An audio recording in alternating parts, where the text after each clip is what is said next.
Hello, everybody. Hello, hello. I am coming live to you on today, on this 19th day of July, on a fabulous, fateful Friday. Just checking in with you to talk to you a little bit about um, the subject matter that's at the bottom, shipwreck. It's going to make sense in the end. We just got to hold on till we get there. Hold on till we get there. I'm waiting till somebody come on. I know you're out there. I can hear you breathing. Come in, come in. I know you're not asleep. It's too early. It's only 6:15. Came on a little later than I anticipated, but I had some audio problems. It should be picking up on your feed by now. Hello, hello, hello. Come on in, come on in, come on in. I'm waiting to see. I see a little low on my uh,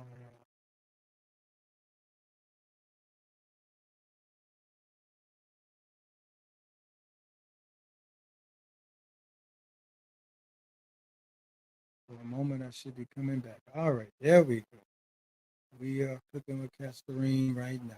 Cooking, cooking, cooking. Anybody out there? I'm looking to see if anybody is out there on today. Anybody out there on today? All right, anybody out there on today? I'm gonna give it a couple more minutes. See if anybody can hear me or see me. Just waiting for somebody to come on. Come on in, come on in, come on in. Just waiting for you to come on in. It has been a great day on today. We've got a lot of things accomplished. But I'm gonna go ahead and get started because I don't want to be before you long. I want to talk to you about the subject matter that I just the screening below your screen on today called shipwreck. Shipwreck. A couple set sail on a velvet blue ocean for a lazy weekend getaway at sea. Instead, they got shipwrecked by a sudden and perilous storm. All that surrounded them was miles of lashing waves. Help was nowhere in sight. The turbulent wind blew more fierce. The couple's frantic hope of getting rescued grew dim, and with each and every passing day. When food and drink ran out, fear and panic set in on day 27. The desperate man just couldn't take it anymore. He figured even death was better than the torture at sea. So he jumped overboard and drowned. On day 28, searching crews spotted the crippled boat and rescued the feverish, weak, and half starved woman. What a difference a day made. Today may be the day you feel shipwrecked at sea. Life storms seem ready to swallow you up. And as far as your eyes can see, there's only a sea of sadness. Help is nowhere on the horizon. Indeed, challenges can overwhelm us at times. And even though we've been tossed and tried before, new setbacks still stun us. We may have been through this before, time and time again, but every new setback always seems to stun us. We seem all too ready to wonder about our worth and our question our ability. Every time we get a stunning new setback, we start wondering our worth and we start wondering our credibility and our doubts. So we seem all too ready to wonder about our worth. We do. When we get set back, we start wondering about our worth. Do I have the ability to do this? One steady plan to pursue a better life falls victim to sudden doubt. You are ready to celebrate. You was ready for that victory, but then doubt set in and you start doubting what you knew was to be true. Could we be off course? We ask.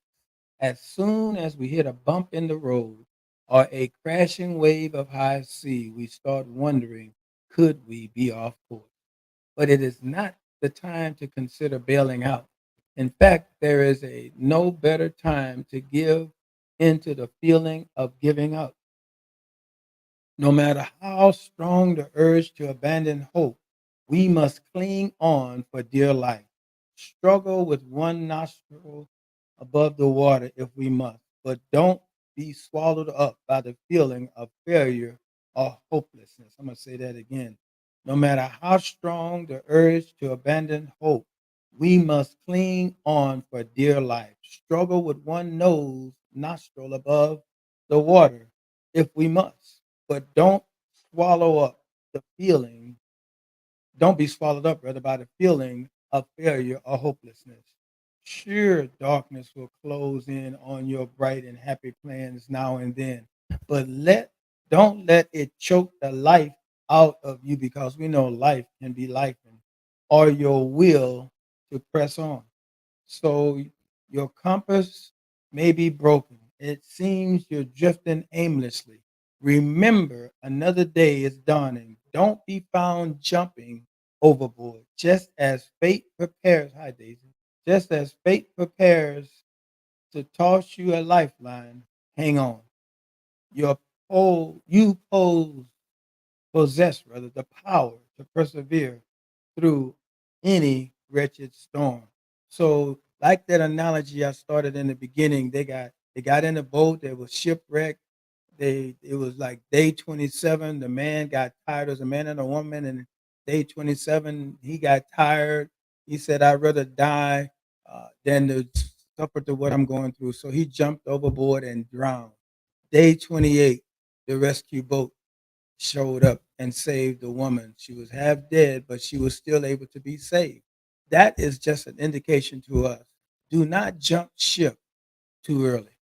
Keep holding on, keep pressing on, hold your breath if necessary, tread water if you have to. Hold on, plug up every hole that you can, and know that rescue is on the way. Paul, when the boat got shipwrecked and he got thrown on the island of Malta, and the people came and he went out and got firewood and put the firewood on the fire, and a snake jumped out and bit him, and they said, he must have been bad because the snake bit him. But when he did not die, they knew about the God that he served. So when people watch you in those times of turbulence time, when people watch you being tossed to and fro by the waves of life, when life keep lifing and you don't know what to do, don't allow yourself to become victim of sudden doubt. If God told you, hold on to what God told you to do. Don't give up. Don't quit. Just keep on pressing. Don't be shipwrecked. Wait for to be rescued. There's rescue on the way for you. No matter what you're going through, the rescue is on the way. It's going to take a while. It may take a little bit longer than you thought, but it is going to get there. You just have to hold on. Don't ask yourself and doubt yourself and think that you may be off course. If that's the course that God set before you, stay on course. If that's the course that God told you to go, no matter how bumpy the road is, no matter how the crushing waves may come, stay on course. Don't bail out. In fact, this is never a good time to give up and to give into that feeling of giving in or giving up. I want to tell you and I want to beseech you, brethren, by the mercies of God, don't give up. I know sometimes it seems hard. I know sometimes it seems like it's never going to work out. I know sometimes it feels tough. I know sometimes we don't know if we're ever going to make it. I know sometimes it feels like I'm never going to get out of this. I know sometimes it feels like I'm always going to be broke. Am I always going to be alone? Am I always going to have these problems? Is my children always going to just keep holding on because the enemy wants you to give up. He knows your purpose. He knows there's purpose in you. Not necessarily know your purpose, but he knows there's something in you and he wants to stop you from getting to what God wants for you. So on this fabulous Friday, July the 19th, I'm telling you, don't give up. Hold on. Remember Hebrews 12:3. Consider himself who endured from sinners such hostility against him, so that you may not grow weary or faint at heart. Did you hear that? Consider him, Jesus, who endured from sinners such hostility against him so that you may not grow weary or faint faint-hearted. So don't go weary. Jesus died on the cross, suffered great hostility against him. People he had healed and delivered and blessed, hostility all around. But he did that so that you and I may not grow weary or faint hearted.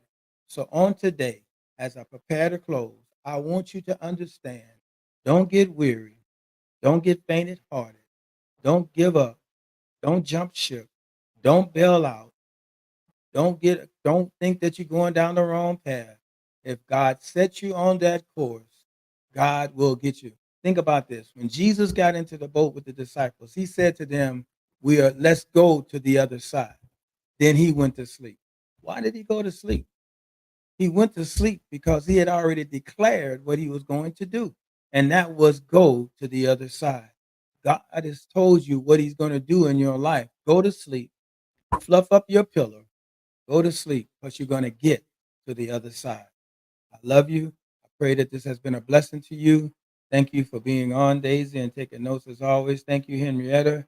Uh, and I press, I'm sure people will see this later, but I just had to jump on here before the night ends and just tell you, don't give up. Don't quit. Remember that Jesus endured for sinners such hostilities against him, so that you and I may not grow weary or faint hearted. Love you. May God bless you and keep you. That is my prayer.